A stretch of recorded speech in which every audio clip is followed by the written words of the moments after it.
Hello friends and welcome to my YouTube channel intelligent beings. आज हम discuss करने वाले हैं national income and related aggregates topic का पार्ट 2।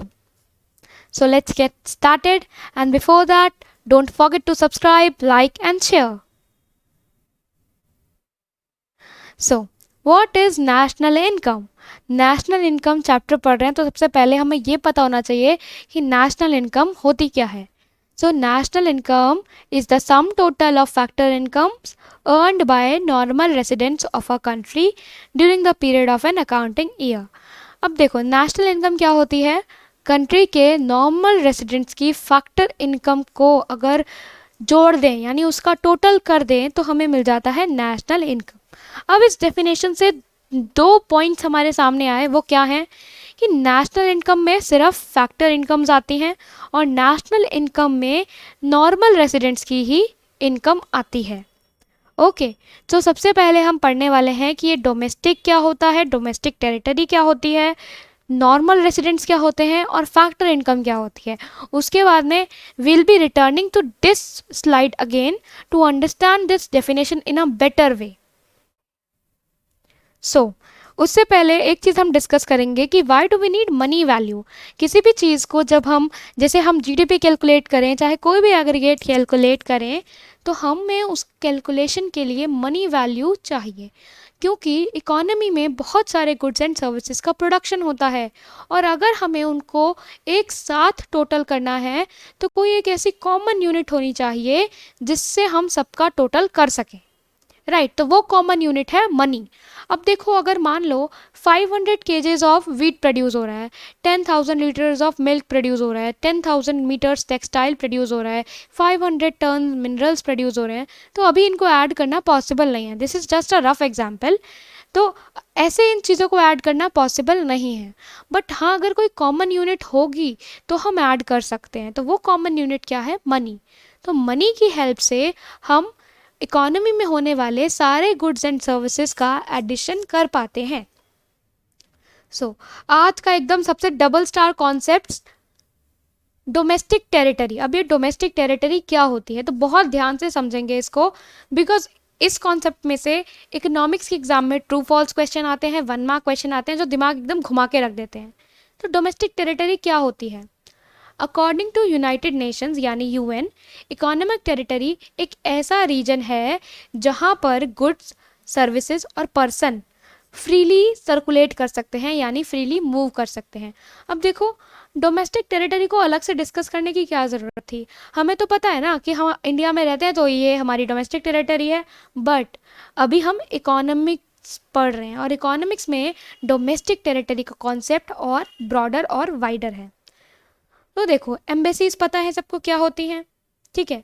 अब एम्बेसीज होती हैं, इसके अलावा कुछ इंटरनेशनल ऑफिसेज होते हैं, इसके अलावा हर कंट्री के कुछ शिप्स होते हैं, मतलब कुछ शिप्स, फिशिंग वेसल और एयरक्राफ्ट्स होते हैं जो कि इंटरनेशनल वाटर्स में या इंटरनेशनल जो स्काई है और इंटरनेशनल कंट्रीज़ में जाते हैं, इंटरनेशनल वाटर में जो मूवमेंट करते हैं।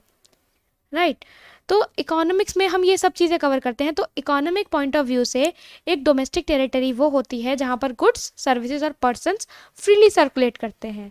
अब फॉर एग्जांपल, डोमेस्टिक टेरिटरी में पॉलिटिकल बाउंड्रीज तो आती ही हैं। जैसे हमारी कंट्री इंडिया है तो पूरा इंडिया जो है डोमेस्टिक टेरिटरी है, बट इसके अलावा हमारे कंट्री के जो भी हाई कमीशंस या जो भी एम्बेसीज दूसरी कंट्रीज़ में हैं, जैसे फॉर एग्जांपल हमारी एम्बेसीज पाकिस्तान में हैं, हमारी एम्बेसीज सारी कंट्रीज़ में हैं।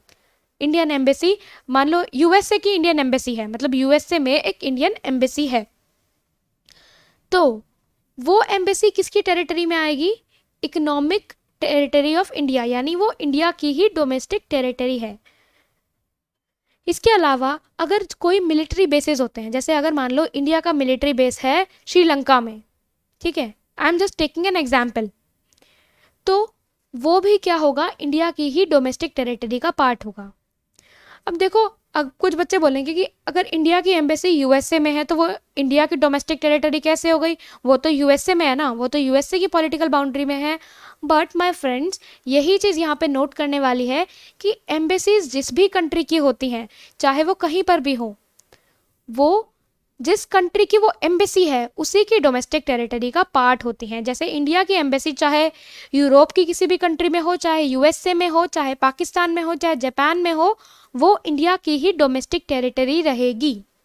इसके अलावा इंडिया के जितने भी शिपिंग वेसल्स, इंडिया के जितने भी जहाज, शिपिंग वेसल्स और एयरक्राफ्ट्स घूम रहे हैं, जितने भी एयरक्राफ्ट्स हैं जो इंटरनेशनल वाटर्स में, इंटरनेशनल लैंड में मूवमेंट कर रहे हैं, वो सब भी इंडिया की ही डोमेस्टिक टेरिटरी का पार्ट होते हैं। अब क्यों होते हैं? देखो, एम्बेसी को हम डोमेस्टिक टेरिटरी का पार्ट क्यों कहते हैं? क्योंकि हमने जो डेफिनेशन देखी उसमें हमने कहा फ्री सर्कुलेशन होना चाहिए, किस किस का? गुड्स का, सर्विसेज का और पर्सनस का। तो हम इंडियन शिप्स में, इंडियन एम्बेसीज में, इंडियन शिपिंग वेसल्स में ये काम कर सकते हैं। तो दैट इज़ वाई चाहे एम्बेसीज हो, चाहे शिपिंग वेसल्स हो, चाहे एयरक्राफ्ट्स हो, वो सभी पार्ट होते हैं डोमेस्टिक टेरिटरी का। अब डोमेस्टिक टेरिटरी का पार्ट क्या नहीं होता? अब जैसे फॉर एग्जांपल इंडिया में दूसरे कंट्रीज़ की एम्बेसीज हैं। जब इंडिया की एम्बेसी फॉरेन कंट्रीज़ में है तो दूसरी कंट्रीज़ की एम्बेसीज, चाहे वो यूएसए की हो, चाहे यूके की हो, उनकी एम्बेसीज इंडिया में भी है, जो कि इंडिया के पॉलिटिकल बाउंड्री में सिचुएटेड है, मतलब इंडिया के पॉलिटिकल बाउंड्री के अंदर है। पर फिर भी वो इंडिया की डोमेस्टिक टेरिटरी का पार्ट नहीं होंगी। वो किसकी डोमेस्टिक टेरिटरी का पार्ट होंगी? जिस भी कंट्री की वो एम्बेसीज हैं, चाहे वो यूके की हो। फॉर एग्जांपल अगर यूके की कोई एम्बेसी इंडिया में है तो वो किसकी डोमेस्टिक टेरिटरी है? यूके की। यस, सो वो यूके की डोमेस्टिक टेरिटरी है। इसके अलावा जो भी फॉरेन गवर्नमेंट की एजेंसीज होती हैं, जैसे वर्ल्ड बैंक ऑफिस हो गया, ये जो फॉरेन जो एजेंसीज हैं, जो फॉरेन एजेंसीज इंडिया में सिचुएटेड हैं, वो सभी हमारी डोमेस्टिक टेरिटरी का पार्ट नहीं होती। इसके अलावा जो आईएमएफ के ऑफिस हैं या फिर जो इंटरनेशनल ऑर्गेनाइजेशंस हैं जैसे वर्ल्ड बैंक, अगर इनके भी ऑफिसेस किसी कंट्री में होते हैं तो वो उस डोमेस्टिक टेरिटरी का पार्ट नहीं होते। जैसे फॉर एग्जांपल देखो, यहाँ पर इंडिया में ये वर्ल्ड बैंक का ऑफिस है, we are taking an example. तो ये इंडिया में वर्ल्ड बैंक का ऑफिस है, तो क्या ये इंडिया की डोमेस्टिक टेरिटरी होगा? The answer is no. अगर कोई भी इंटरनेशनल ऑर्गेनाइजेशन का ऑफिस होता है तो वो उस कंट्री की डोमेस्टिक टेरिटरी का पार्ट नहीं होता। अगर इंडिया में वर्ल्ड बैंक का ऑफिस है तो वो इंडिया की डोमेस्टिक टेरिटरी का पार्ट नहीं है।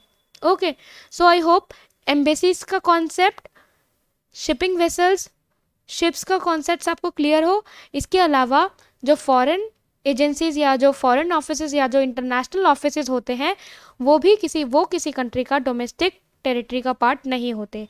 और एम्बेसी चाहे वो किसी भी पॉलिटिकल एरिया में सिचुएटेड हो, वो जिस कंट्री की एम्बेसी है, चाहे वो जिस भी कंट्री की एम्बेसी हो, वो उसी कंट्री की डोमेस्टिक टेरिटरी का एक पार्ट होती है।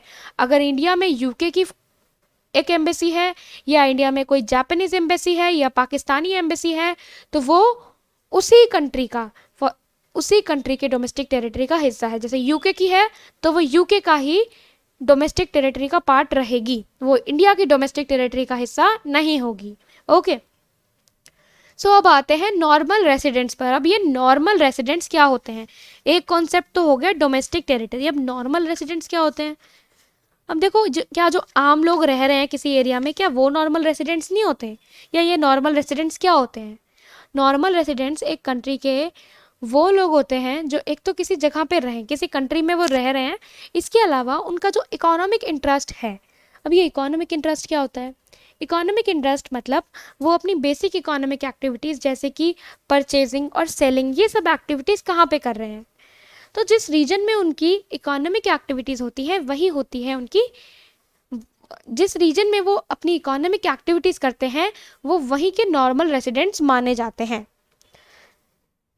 ओके, जैसे फॉर एग्जांपल अगर इंडियंस हैं जो कि वर्ल्ड हेल्थ ऑर्गेनाइजेशन, अभी हमने बात करी, जैसे कोई भी इंटरनेशनल ऑफिस होता है, जैसे यही एग्जांपल लेते हैं, जैसे वर्ल्ड बैंक ऑफिस है, तो ये वर्ल्ड बैंक ऑफिस इंडिया के डोमेस्टिक टेरिटरी का पार्ट नहीं है, पर इसमें काम करने वाले जो लोग हैं, इसमें काम करने वाले जो इंडियंस हैं, वो इंडिया के नॉर्मल रेसिडेंट्स होंगे। हालांकि वो इंडिया की डोमेस्टिक टेरिटरी में तो नहीं है, पर क्योंकि वो अपनी सारी इकोनॉमिक एक्टिविटीज़ चाहे बाइंग, सेलिंग, परचेजिंग कहाँ करते हैं? इंडिया में करते हैं, तो इसीलिए वो कहाँ के नॉर्मल रेसिडेंट्स हुए? इंडिया के।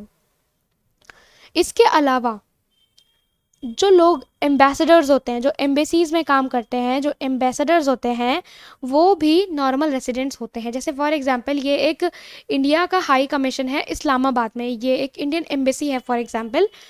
तो उसमें जो एम्बेसडर्स काम कर रहे हैं, उनका जो उनकी जो डोमेस्टिक टेरिटरी रह उनकी जो वो कहाँ के नॉर्मल रेसिडेंट्स रहेंगे, वो इंडिया के ही नॉर्मल रेसिडेंट्स होंगे। तो देखो एम्बेसडर्स के लिए ये बात हमें ध्यान रखनी है। और इसके अलावा जो स्टूडेंट्स होते हैं, स्टूडेंट्स के लिए भी, जिस चाहे अगर फॉर एग्जांपल मैं यूके में स्टडीज़ कर रही हूँ, तो मैं यूके में रह रही हूँ, वहीं पे बाइंग सेलिंग कर रही हूँ, पर मैं इंडिया की ही नॉर्मल रेसिडेंट रहूँगी। तो ये कुछ स्पेसिफिक रूल्स होते हैं जो ध्यान रखने होते हैं, एक तो एम्बेसडर्स के बारे में और एक स्टूडेंट्स के बारे में। स्टूडेंट्स जिस भी देश के होते हैं वो उसी देश के नॉर्मल रेसिडेंट रहते हैं, and same is the condition with ambassadors. पर वहीं ये से जो इंटरनेशनल ऑफिस वगैरह होते हैं, इनमें काम करने वाले एम्प्लॉय, जैसे ये वर्ल्ड बैंक ऑफिस इंडिया में है, हालांकि वर्ल्ड बैंक इंडिया की डोमेस्टिक टेरिटरी नहीं है, पर इसमें जो इंडियंस काम कर रहे हैं वो इंडिया के ही नॉर्मल रेसिडेंट्स होंगे। सो आई होप मैंने आपको कंफ्यूज नहीं करा होगा और ये कॉन्सेप्ट नॉर्मल रेसिडेंट और डोमेस्टिक टेरिटरी आपको क्लियर हुआ होगा। इफ़ स्टिल आपको कोई भी डाउट है तो यू कैन कमेंट। अगर डाउट रहेगा और क्लियर नहीं होगा तो डोमेस्टिक टेरिटरी और नॉर्मल रेसिडेंट्स पर हम एक सेपरेट शॉर्ट वीडियो बनाएंगे जिसमें हम इसके बहुत सारे एग्जाम्पल्स को स्टडी करेंगे, ताकि पूरा कॉन्सेप्ट बहुत अच्छी तरह से हमें क्लियर हो जाए। नाउ नेशनल इनकम डिस्कस किया, अब ये ग्रॉस डोमेस्टिक प्रोडक्ट क्या होता है? ग्रॉस डोमेस्टिक प्रोडक्ट होता है the monetary measure of all the goods and services produced in a country. मतलब देखो किसी भी डोमेस्टिक टेरिटरी में, अब देखो अब यहाँ पे ये बात ध्यान रखना कि डोमेस्टिक आ गया तो बात हो रही है किसकी? डोमेस्टिक टेरिटरी की। तो उसके अंदर जितने भी final goods and services produce हो रहे हैं उस सब की मनी वैल्यू का टोटल कर देंगे तो हमें क्या मिल जाएगा? Gross domestic product. Moving on to our next concept, factor versus transfer income. तो ये फैक्टर इनकम्स क्या होती हैं और ट्रांसफर इनकम क्या होती हैं? अच्छा, आज के वीडियो में ना हम नेशनल इनकम अकाउंटिंग के लिए जो बेसिक कॉन्सेप्ट्स हैं वो स्टडी कर रहे हैं, और नेक्स्ट वीडियोज़ होंगी कि हम नेशनल इनकम कैलकुलेट कैसे करते हैं और उसके क्या डिफरेंट 3 मेथड्स हैं। तो अभी फैक्टर इनकम क्या होती है?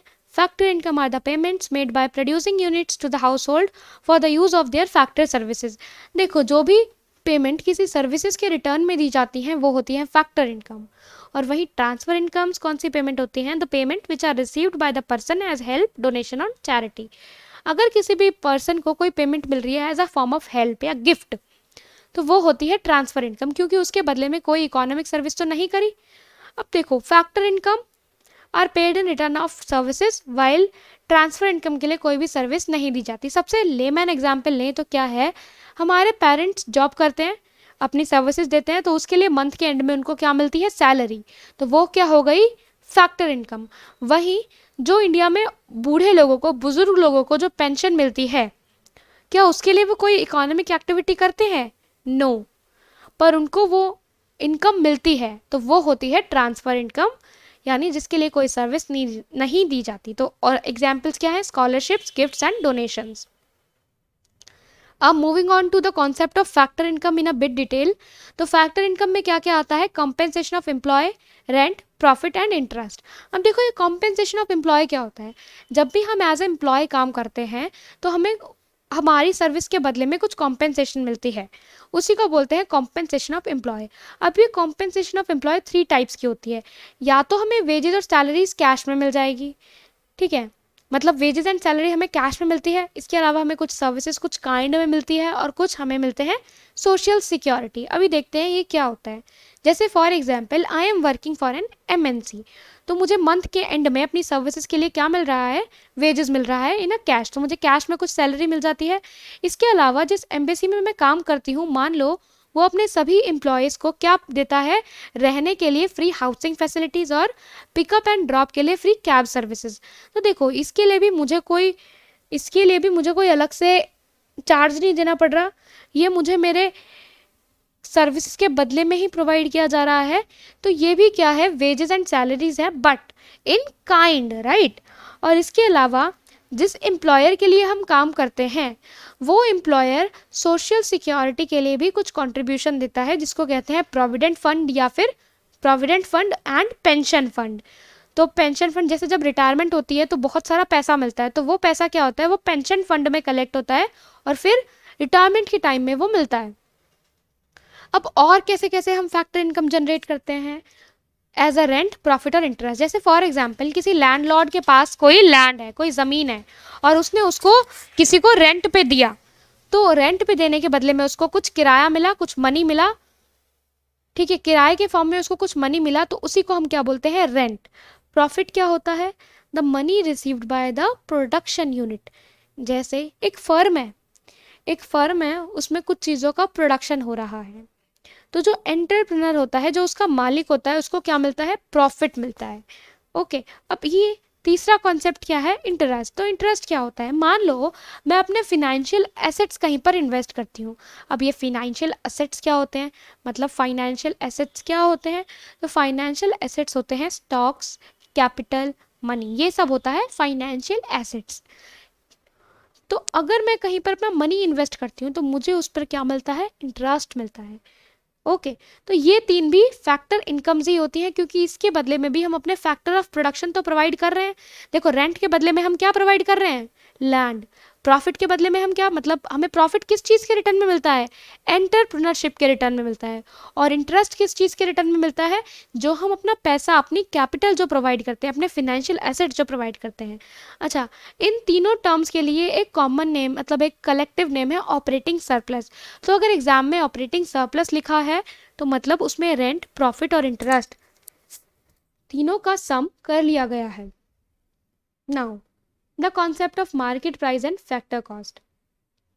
अब ये मार्केट प्राइस क्या होता है, मार्केट प्राइस बेसिकली वो प्राइस होता है जिस पर कंज्यूमर को मार्केट में चीज़ें मिलती हैं, और फैक्टर कॉस्ट वो प्राइस होता है जिस अमाउंट पर, यानी जिस कॉस्ट पर वो चीज़ें प्रोडक्शन यूनिट्स को मिलती हैं।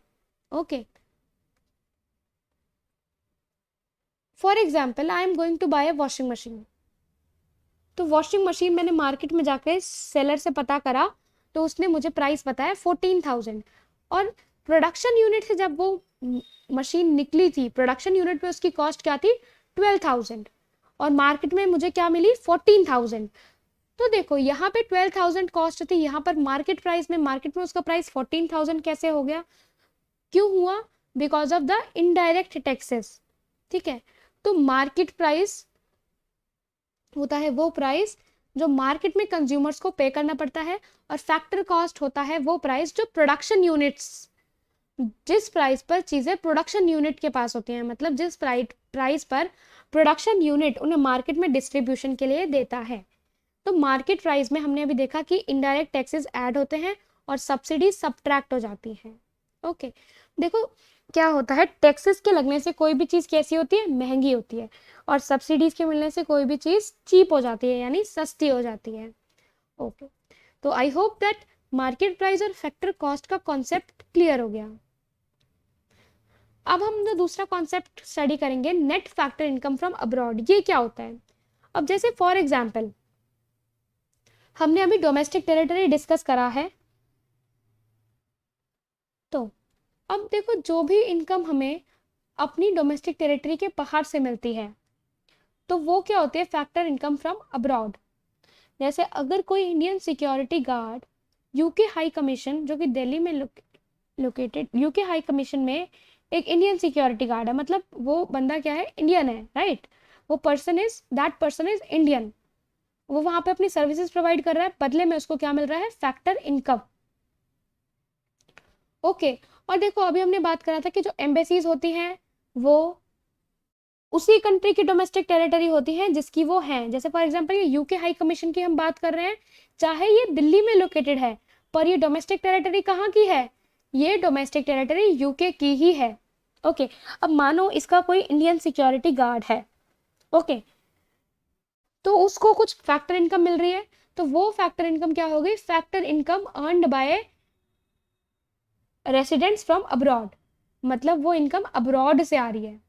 ओके, तो ये हो गई फैक्टर इनकम फ्रॉम अब्रॉड, जो कि डोमेस्टिक टेरिटरी के बाहर से जब भी हमारे रेसिडेंट्स, इंडियन नॉर्मल रेसिडेंट्स कुछ अर्न करते हैं तो that is known age factor income from abroad. अब देखो दूसरी तरफ क्या है, एक इंडियन हाई कमीशन है जो कि कहाँ पर है, लंदन में है। अब बेशक वो लंदन में सिचुएटेड है बट वो डोमेस्टिक टेरिटरी किसकी रहेगा, इंडिया की ही, because it is an Indian high commission, या फिर ये कह लो ये एक इंडियन एम्बेसी है। तो ये किसकी डोमेस्टिक टेरिटरी होगा, क्योंकि इंडिया की डोमेस्टिक इंडियन हाई कमीशन है तो it will remain the domestic territory of India only. अब वहां पर एक ब्रिटिश सिक्योरिटी गार्ड अपनी सर्विसेज देता है, तो वो सर्विसेज देता है, बदले में उसको क्या मिलता है, इनकम। तो ये क्या होगी, फैक्टर इनकम टू अब्रॉड, क्योंकि देखो इंडिया से इनकम कहाँ जा रही है, एक दूसरे कंट्री के रेसिडेंट के पास जा रही है, तो इसलिए हम इसको क्या बोलते हैं, factor income earn by non residents with in domestic territory, या फिर अगर शॉर्ट में बोलना हो तो फैक्टर इनकम टू अब्रॉड, मतलब फैक्टर इनकम जो कि अब्रॉड जा रही है। और अगर हमें नेट निकालना होता है, net factor income from abroad निकालना होता है, तो हम क्या करते हैं, इन दोनों को माइनस करते हैं। मतलब जो इनकम इंडिया के नॉर्मल रेसिडेंट को मिली अब्रॉड से, माइनस वो इनकम जो इंडिया की डोमेस्टिक टेरिटरी से गई नॉन रेसिडेंट्स के पास, मतलब factor income from abroad minus factor income to abroad. तो उससे हमें क्या पता चलता है कि इंडिया में नेट कितनी इनकम अब्रॉड से आई, इंडिया में नेट कितनी इनकम अब्रॉड से आई। Okay, so I hope that this simple concept is clear to you all. अब जब हम नेशनल इनकम की बात करते हैं ना, तो नेशनल इनकम में हम क्या डिस्कस करते हैं और ग्रॉस डोमेस्टिक प्रोडक्ट में हम क्या डिस्कस करते हैं, वो भी अभी हम डिस्कस करेंगे। बिफोर दैट पहले हम एक कन्वर्जन सीखेंगे कि ग्रॉस से नेट में कैसे जाते हैं, मार्केट प्राइस से फैक्टर कॉस्ट में कैसे जाते हैं, और नेशनल से डोमेस्टिक में कैसे जाते हैं।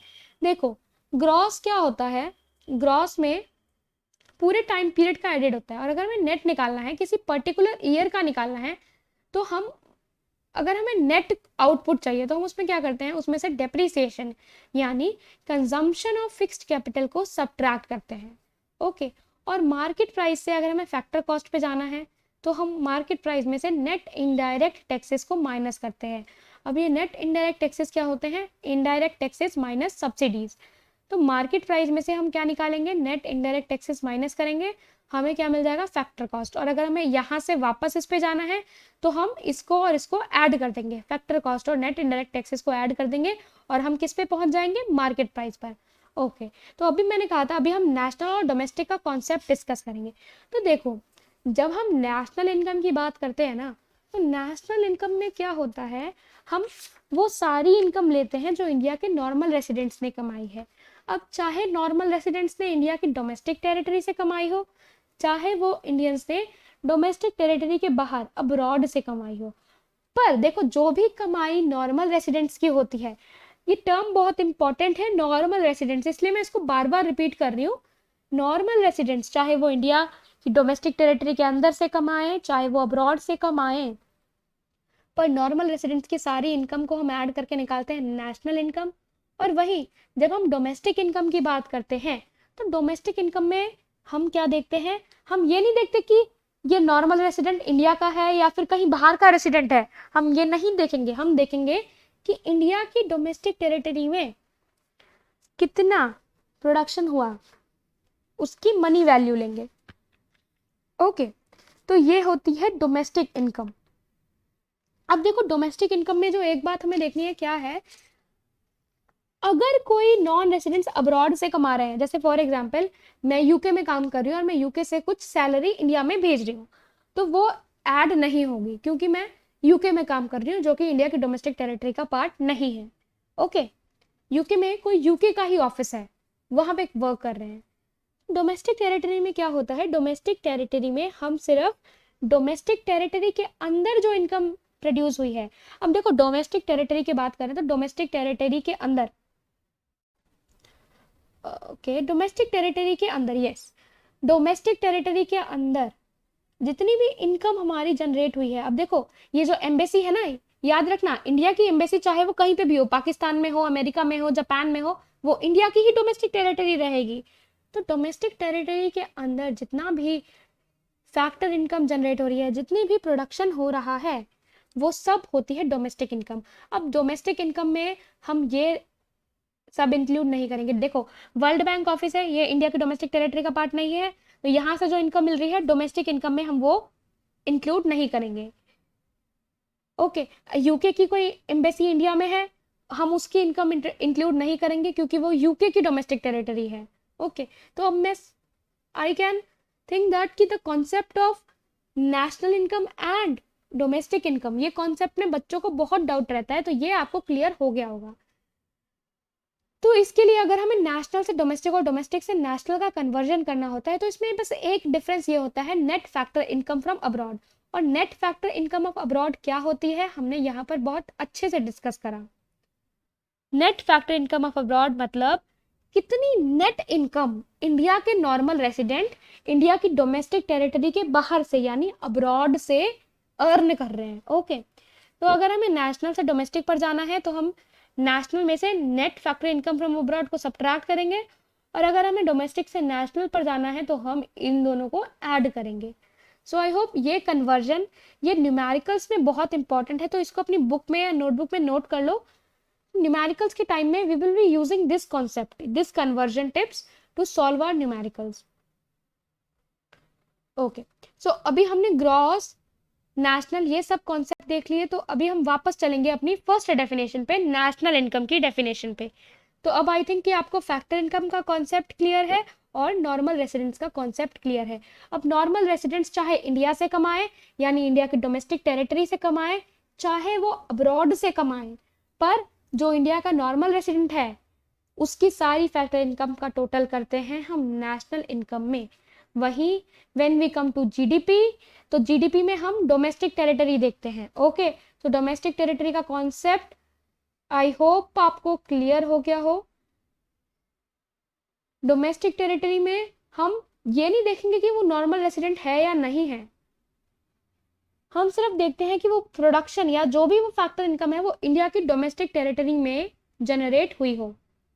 ओके, सो अब हम ये बाकी एग्रीगेट्स देखेंगे क्योंकि अब हमें डोमेस्टिक और नेशनल का कॉन्सेप्ट क्लियर है। And if it is not clear, if you are still having any doubts, you can comment me और you can ask me on Instagram और you can visit my blog also, right. तो ये सभी links आपको comment box में या फिर एक पिन्ड कमेंट में मैं प्रोवाइड कर दूंगी। तो gross domestic product at market price, gross national product at market price, net domestic product at market price, net national product at market price, gross domestic product at factor cost, gross national product at factor cost, net domestic product at factor cost, net national product at factor cost। तो ये है सारे 8 aggregates. अभी हम देखेंगे कि इन 8 aggregates में conversion कैसे होता है। देखो, ग्रॉस डोमेस्टिक प्रोडक्ट हमारे लिए ना अंडरस्टैंड करना सबसे इजी है, जीडीपी, क्योंकि जीडीपी ना अक्सर न्यूज में रहता है, तो हम देखते हैं जीडीपी कम हो रहा है, जीडीपी बढ़ रहा है, जीडीपी घट रहा है। तो जीडीपी क्या होता है? Market value of all goods and services produced with in the domestic territory. देखना, मैं इन टर्म्स पे एम्फेसाइज इसलिए कर रही हूँ ताकि जब आप अपनी डेफिनेशंस लिखें तो आप भी इन टर्म्स को मेंशन करें। डोमेस्टिक टेरिटरी, और डोमेस्टिक टेरिटरी क्या होती है I have explained you well. Okay, अब हमने एक बार जीडीपी निकाल लिया, ठीक है, जीडीपी कैलकुलेट कर लिया, और ग्रॉस से हमें देखो किस पे, देखो यहाँ पे क्या है जीडीपीएमपी, यहाँ पे क्या है एनडीपीएमपी। देखो हमें ग्रॉस से किस पे जाना है? नेट पे, यानी हमें जी से जाना है एन पे, तो हम क्या करेंगे? डेप्रीसिएशन को सब्ट्रैक्ट करेंगे। यस, तो अभी अगर हमें जीडीपीएमपी, अब देखो जीडीपी यहाँ पे फर्स्ट क्या था? ग्रॉस डोमेस्टिक प्रोडक्ट, अब ये क्या है? Gross national product. अब देखो डोमेस्टिक से नेशनल पे जंप करना है तो क्या हमें ऐड करना है? Yes, net factor income from abroad, मतलब जो अब्रॉड से इनकम आई। अब देखो जीडीपी एमपी था, अब हमें क्या चाहिए? NNP MP, right. देखो यहाँ पे क्या था? जीडीपी एमपी, यहाँ पे है एनएनपी एमपी, तो जी से एन पे जाने के लिए हम क्या माइनस करेंगे? डेप्रीसिएशन। और हमें अगर डी को एन में कन्वर्ट करना है तो हम क्या ऐड करेंगे? Net factor income. देखो अभी आप में से कुछ बच्चे पॉइंट आउट करेंगे कि यहाँ पे तो नेट फैक्टर इनकम ऐड नहीं करा, क्यों? क्योंकि हमने देखो डायरेक्ट जीएनपी एमपी लिया है, जीएनपी एमपी हमने यहाँ कैलकुलेट किया, उसमें हमने already net factor income from abroad और जीडीपी में ऐड कर लिया था। ओके, सो अब आता है कॉन्सेप्ट फैक्टर कॉस्ट का। देखो अभी तक तो सारा यहाँ पे एमपी एमपी था, मतलब market price, not member of parliament. Okay, तो एमपी क्या है इकोनॉमिक्स में? मार्केट प्राइस, और एफसी क्या है? Factor cost. तो फैक्टर कॉस्ट में हम क्या करते हैं, इनडायरेक्ट टैक्सेस को माइनस करते हैं और सब्सिडीज को ऐड करते हैं। ओके, तो अगर हमें देखो जीडीपी एमपी है, जीडीपी एमपी से कहाँ पे जाना है, जीडीपी एफसी पे, तो हम क्या करेंगे, मार्केट प्राइस से हमें किस पे जंप करना है, फैक्टर कॉस्ट पे। यस, तो हम इनडायरेक्ट टैक्सेस माइनस करेंगे और सब्सिडीज ऐड करेंगे। अब हमने जीडीपी एफसी निकाल लिया, अब जीडीपी एफसी से हमें कहाँ जाना है, एनडीपी एफसी पे। तो जी से कहाँ जाना है, देखो एन पे, तो क्या माइनस करेंगे, depreciation. Oh you are all are getting very smart. So अब हमें जीडीपी एफसी से कहाँ जाना है, जीएनपी एफसी पे, मतलब डी से कहाँ जाना है, एन पे, तो क्या ऐड करेंगे, yes, net factor income from abroad. Last of the 8 aggregate NNPFC. अब देखो जीएनपीएफसी से किस पे जाना है, एनएनपीएफसी से, यानी जी से जाना है एन पे, क्या माइनस करेंगे, डेप्रीसिएशन। सो मुझे लगता है कि ये टेबल और ये कन्वर्जन आपको समझ में आ गया होगा। और जब न्यूमेरिकल्स आते हैं तो न्यूमेरिकल्स में ना हमें यही सब माइनस प्लस और यही प्रेजेंस ऑफ माइंड को यूज करके न्यूमेरिकल्स को सॉल्व करना होता है, अदरवाइज न्यूमेरिकल्स गलत होते हैं इस चैप्टर के। But no, don't worry, numericals के लिए एक सेपरेट वीडियो अपलोड होगा पूरा चैप्टर कवर होने के बाद। तीनों मेथड से हम न्यूमेरिकल सॉल्व करेंगे, सारे जितने भी ये फॉर्मूले हैं हम सब अप्लाई करके देखेंगे कि कोई भी डाउट या कोई भी फॉल्ट माइंड में रहना चाहिए। ओके, सो ये सब हो गया, हमने अभी डिस्कस करा जीडीपी वगैरह सब, national income. I think all is clear to you. अब आता है कॉन्सेप्ट रियल जीडीपी का और नॉमिनल जीडीपी का। अब यार ये रियल जीडीपी और फेक जीडीपी ऐसा भी कुछ होता है? यस, तो क्या होता है, फेक नहीं होता, real GDP and nominal GDP. तो real GDP refers to that GDP which is measured at constant price. Okay, तो अब ये कांस्टेंट प्राइस क्या होता है? अब देखो इतनी बड़ी बड़ी टर्म्स कभी कभी हमें समझ नहीं आती, तो सिंपल लैंग्वेज में समझने की कोशिश करेंगे। रियल जीडीपी क्या होता है? देखो जीडीपी निकालना हमने सीखा, तो मैं जीडीपी फिर से एक्सप्लेन नहीं करूंगी, अदरवाइज वीडियो बहुत लॉन्ग हो जाएगा। तो जीडीपी, अगर हम जीडीपी में मान लो जीडीपी में हम सारा फाइनल गुड्स एंड सर्विसेज की मार्केट वैल्यू लेते हैं, तो अब देखो मार्केट वैल्यू हम कौन से ईयर की लें, मार्केट वैल्यू हम प्रेजेंट वाली लें या मार्केट वैल्यू हम किसी बेस ईयर की लें। अब बेस ईयर क्या होता है, 11th क्लास में पढ़ा है। बेस ईयर ना जनरली एक वो वाला ईयर होता है जिसमें प्राइसेस स्टेबल रहते हैं। और पता है बेस ईयर यूज करने का रीजन क्या होता है? अब देखो फॉर एग्जाम्पल 2 ईयर की हम बात करते हैं, I am taking an imaginary example, तो इसको रियल मत लेना, मैं बहुत सिंपल एग्जाम्पल से आपको समझाऊंगी। तो एक कंट्री है जिसका नाम है कंट्री ए। उस कंट्री में 2011 में प्रोडक्शन हुआ 10 kg ऑफ राइस का, ठीक है। 2012 में प्रोडक्शन हुआ सेम 10 kg ऑफ राइस का। अब एक मिनट, हमने 2010 और 11 की बात करते हैं। 2010 में प्रोडक्शन हुआ कितने केजीज ऑफ राइस का, 10, और 2011 में हुआ सेम 10 kg ऑफ राइस का प्रोडक्शन। 2010 में मान लो कॉस्ट थी राइस की 6 रुपीज पर केजी, ठीक है। तो 10 kg प्रोडक्शन हुआ तो कितने वैल्यू का गुड्स एंड सर्विसेज प्रोड्यूस हुए, 6 × 10 60, ओके। और 2011 में मान लो राइस का प्राइस बढ़ के हो गया 10 रुपीज पर केजी। अब देखो प्रोडक्शन तो 2010 में भी 10 kg था, 2011 में भी 10 kg है, डिफरेंस आ गया प्राइस का। और इस प्राइस डिफरेंस की वजह से हमने देखा कि जीडीपी में क्या आया, चेंज आया। तो इसीलिए ना हम बेस ईयर यूज करते हैं ताकि हमें एक्चुअल ग्रोथ पता चले। एक्चुअल ग्रोथ का मतलब है कि क्या प्रोडक्शन में कोई ग्रोथ हुई है या फिर सिर्फ प्राइस बढ़ने की वजह से हमारा जीडीपी राइज हुआ है। तो यही होता है रियल जीडीपी, जब हम जीडीपी कैलकुलेट करते हैं using the base year price. और बेस ईयर होता है एक ऐसा ईयर जिसमें इकोनॉमिक स्टेबिलिटी रहती है और प्राइसेस स्टेबल होते हैं। Now another concept nominal GDP. तो नॉमिनल जीडीपी होता है when GDP is calculated at current year price, मतलब जितना भी गुड्स एंड सर्विसेज का प्रोडक्शन हुआ है हम उन सब की मार्केट वैल्यू निकाल रहे हैं इस समय जो प्राइस चल रहा है उसके हिसाब से। बट देखो नॉमिनल जीडीपी में क्या होता है ना, नॉमिनल जीडीपी की जो शॉर्ट कमिंग है वो ये है कि हमने देखा कि प्राइस बढ़ने से, बेशक प्रोडक्शन बढ़े ना बढ़े, प्राइस बढ़ने से क्या होता है, जीडीपी में राइज हो जाता है। तो अब देखो जीडीपी में राइज होगा तो हमें लगेगा अरे वाह ग्रोथ हुई है, ग्रोथ हुई है, बट एक्चुअल में तो ग्रोथ नहीं हुई, सिर्फ क्या बढ़ा है, इन्फ्लेशन बढ़ा है, महंगाई बढ़ी है, ग्रोथ नहीं हुआ। That is why we use real GDP and nominal GDP while estimating the growth of any economy. अब देखो लास्ट कॉन्सेप्ट है इस चैप्टर का जीडीपी डिफ्लेटर, मतलब चैप्टर का नहीं वीडियो का, वीडियो में हम अभी डिस्कस करेंगे जीडीपी डिफ्लेटर। जीडीपी डिफ्लेटर क्या होता है? GDP deflator is a ratio between real GDP and nominal GDP. अब रियल जीडीपी को हम जीडीपी एट कांस्टेंट प्राइस भी कहते हैं और नॉमिनल जीडीपी को हम जीडीपी एट करंट प्राइस भी कहते हैं। और रीजन क्या है?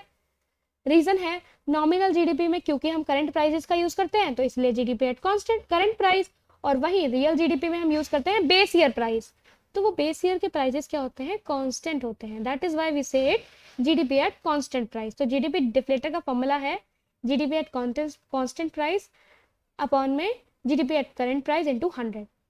सो ये फॉर्मूला गोल्डन फॉर्मूला है, 1 मार्क क्वेश्चन इससे आते हैं और बच्चे इसको इग्नोर करते हैं।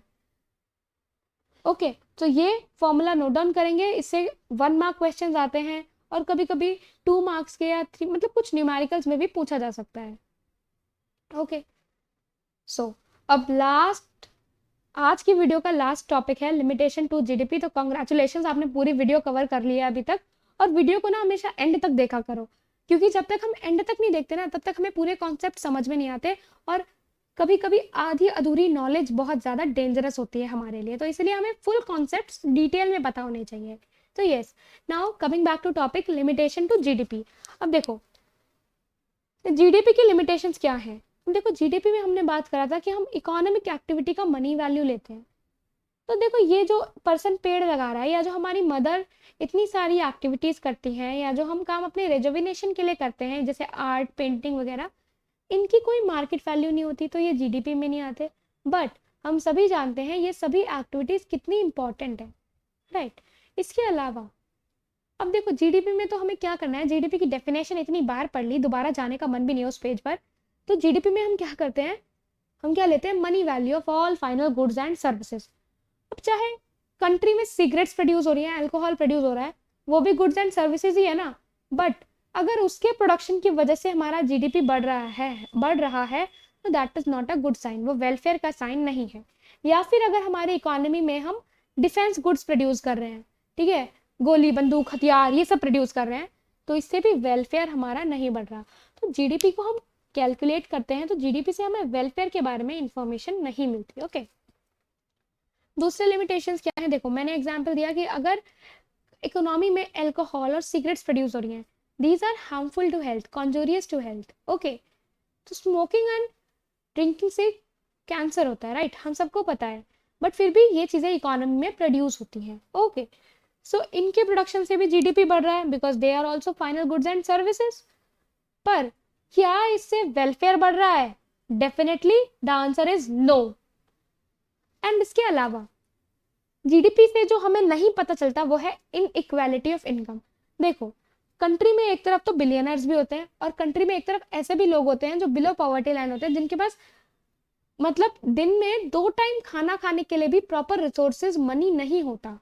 तो इकोनॉमी में दोनों टाइप के लोग प्रेजेंट हैं और इंडिया में तो हम देखते हैं कि एक तरफ बहुत रिच लोग भी हैं और एक तरफ बहुत ज़्यादा पुअर पीपल भी हैं। तो जीडीपी से हमें इनकम की इनइक्वालिटीज़ का पता भी नहीं चलता। सो ये 4 लिमिटेशंस होती हैं। ये तो हो गया थोड़ा पिक्चर फॉर्म में, अभी हम इनको डिस्कस करेंगे। देखो डिस्ट्रीब्यूशन ऑफ इनकम, तो अगर इनकम का डिस्ट्रीब्यूशन अनइक्वल है, लास्ट वाला कॉन्सेप्ट सबसे पहले है, तो अगर इनकम का डिस्ट्रीब्यूशन अनइक्वल है तो जीडीपी ग्रोथ वेलफेयर को नहीं दिखाता। ओके इसके अलावा कंपोजिशन ऑफ जीडीपी, देखो यहाँ पे हमने डिस्कस किया था। अब जीडीपी से हमें ये तो नहीं पता चलता ना कि ये जीडीपी में वॉर गुड्स प्रोड्यूस हुए हैं या ये जीडीपी अल्कोहल की वजह से, अल्कोहल प्रोडक्शन बढ़ने की वजह से बढ़ा है या फिर ये जीडीपी वाकई में वेलफेयर के बढ़ने से बढ़ा है। तो सेकेंड लिमिटेशन होता है composition of GDP, refers to the things of which GDP is made up of. Composition का मतलब क्या है, जीडीपी जिन चीजों से मिलकर बना है। तो हो सकता है कि जो जीडीपी की कंपोजिशन है वो वेलफेयर ओरिएंटेड ना हो। क्या पता कंट्री में सिर्फ डिफेंस गुड्स ही प्रोड्यूस हुए हैं जिसकी वजह से जीडीपी तो बढ़ गया पर वेलफेयर नहीं बढ़ा। इसके अलावा एक और जो लिमिटेशन है वो है नॉन मॉनेटरी एक्सचेंजेस। अब ये नॉन मॉनेटरी एक्सचेंजेस क्या होते हैं, देखो इकोनॉमी में विलेजेस होते हैं, अभी भी रूरल प्रिमिटिव एरियाज होते हैं जहाँ पर अभी भी बार्टर सिस्टम ऑफ एक्सचेंज चलता है। अब बार्टर सिस्टम ऑफ एक्सचेंज क्या होता है, वस्तु विनिमय प्रणाली, जहाँ पर कमोडिटी के बदले कमोडिटी में एक्सचेंज करते हैं। जैसे फॉर एग्जांपल अगर मुझे 1 किलो गेहूँ चाहिए और दूसरे के पास 1 किलो चावल दूसरे को बेचना है, तो मैं क्या करूँगी, 1 किलो गेहूँ उस पर्सन को सेल कर दिए जाएंगे और बदले में 1 किलो चावल ले लिए जाएंगे। तो ये क्या है, कमोडिटी एक्सचेंज। देखो हमने जीडीपी में क्या पढ़ा था, market value, economic value, monetary value, ठीक है। यहाँ जो एक्सचेंज हुआ उसमें कोई इकोनॉमिक वैल्यू थी नहीं, वो तो कमोडिटी एक्सचेंज था, उसमें इकोनॉमिक वैल्यू तो आई ही नहीं। तो इसी वजह से नॉन मॉनेटरी एक्सचेंजेस जो होते हैं वो जीडीपी में कैलकुलेट नहीं हो पाते। और लास्ट पॉइंट पे अब हम आ चुके हैं अपनी वीडियो के। So many congratulations to you, आपने पूरी वीडियो कंप्लीट कर ली। Fourth is externalities. तो एक्सटर्नैलिटीज़ क्या होते हैं, किसी भी एक्टिविटी का गुड या बैड इम्पैक्ट जिसके लिए हम कोई प्राइस पे नहीं कर रहे। फॉर एग्जाम्पल, अगर एक पर्सन है मिस्टर फ्लावर का एक गार्डन है सुंदर सा, और मिस्टर फ्लावर के साइड में रहते हैं मिस्टर लिली, ठीक है। और मिस्टर फ्लावर का एक अच्छा सा गार्डन है जिसको देखकर मिस्टर लिली भी क्या करते हैं, खुश होते हैं। और उस गार्डन की वजह से उनका एरिया बहुत सुंदर है, ठीक है, वहाँ पर पॉल्यूशन कम है क्योंकि प्लांट्स एंड ट्रीज़ हैं। तो ये चीज़ें, तो ये क्या है, ये भी एक एक्सटर्नैलिटी है। तो एक्सटर्नैलिटी क्या होती है, कोई भी ऐसी इकोनॉमिक एक्टिविटी या किसी भी इकोनॉमिक एक्टिविटी का गुड या बैड इम्पैक्ट, राइट, जिसके लिए ना तो हम कोई टैक्स दे रहे हैं ना कोई पेनल्टी पे कर रहे हैं, ओके। जैसे कि नेगेटिव एक्सटर्नैलिटी का एग्जांपल देते हैं, जैसे बहुत सारी इंडस्ट्रीज़ हैं, उनसे इतना ज़्यादा पोल्यूशन होता है, एयर पोल्यूशन, वाटर पोल्यूशन, पर इसके लिए क्या वो कोई पेनल्टी पे करते हैं, नहीं।